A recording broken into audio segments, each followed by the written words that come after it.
Dear student, today we'll be talking about the 5 kingdom classification. So 5 kingdom classification, if you look at, let's go through the brief history of 5 kingdom classification. The very first attempt of classification of the organism was made by Aristotle. He is also known as father of biology. Next is Carolus Linnaeus, who is known as father of taxonomy, and he was the one who gave 2 kingdom classification, according to which the organism were divided into 2 categories, plants and animal. Now certain animal or plant, or you can say organism, were unable to be classified as plant and animal. So Ernest Haeckel, he added 3rd kingdom, that is Protista. Then Robert Whittaker in 1969 added 4th kingdom, Monera, for bacteria, and 5th kingdom, fungi. So if you look at the 5 kingdom classification which was proposed by Whittaker, the division were based over here on certain criteria. Let's discuss them one by one. First is the complexity of cell structure, so according to which they are divided as prokaryotes and eukaryotes. We know that prokaryotes are primitive cells, eukaryotes they are evolved form of cell.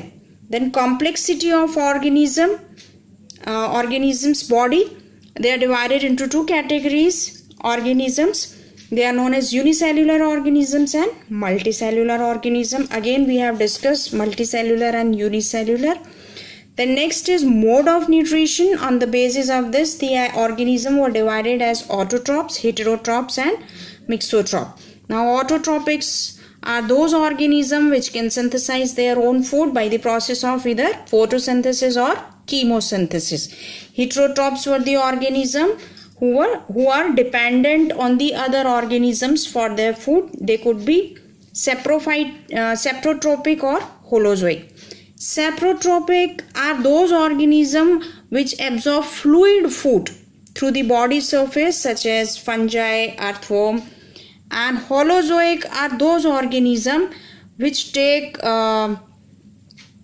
solid food through mouth and digest it in the alimentary canal. Okay, and mixotroph, they have more than one mode of nutrition. Now next we will see the what is the next criteria for the classification. So next is the mode of energy utilization. Okay, so on the basis of mode of energy utilization, the organism were divided into 3 categories: producers, consumers and decomposers. Producers, they are the main or primary source of energy in the ecosystem, means other organism, they depend on the producer for their energy. They convert sun's energy to chemical in their body by the process of photosynthesis. Consumers, they eat plant and derive their energy. They are divided into 2 categories: herbivores and carnivores. Herbivores are called primary consumer, carnivores are called secondary consumer. As herbivores, they directly eat plants, whereas carnivores, they indirectly eat plant, that is they consume herbivores. And then we have decomposers, they eat the dead plant and animal and decompose. Decomposition means, what is decomposition? It is the biochemical process in which the organic matter is broken down into inorganic constituents. Okay, and the last, you can say, criteria is phylogenetic relationship. Again we have discussed this. Phylogeny is the evolutionary history of an organism, so it is based on cytology, morphology, anatomy, genetics, biochemistry, physiology and so on. And according to this, the 5 kingdom classification, if you look, then Monera seems to have given rise to Protista. Now these Protista have given rise to further fungi, plant and animalia. We also must know that plants are called producers. Let's see who all are there in the ecosystem or on this earth who are also known as producers. So plants are producer because they actually do the photosynthesis and they produce the food. But you can say certain other bacteria, they do photosynthesis. Some bacteria, they do chemosynthesis. And there are protists which are called phytoplankton. They also do photosynthesis and they are also actually producers. But since the you can say diversity in plant is more, so we usually say plants are producers. Some plants are also heterotrophs, so you should not have this confusion that they are always producers. Certain plants are heterotrophs. They could be parasitic or insectivorous. Now if you see parasitic, they are totally, you can say, heterotroph, whereas insectivorous, they do photosynthesis, but in order to have the sufficient supply of certain nutrient, they trap the insect and eat them. So this is regarding the plants. Now next, let's look at the 5 kingdom classification as a whole. So 5 kingdom classification, the categories are Monera, Protista, fungi, plant and animals. Let's see one by one. If you look at the cell structure, then Monera are the one which are prokaryote, rest of them are eukaryotes.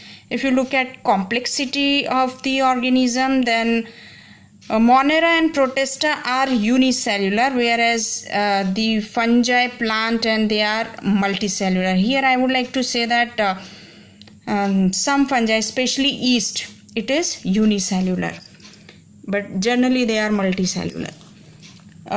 Mode of nutrition, if you see Monera, autotroph, heterotroph, mixotroph.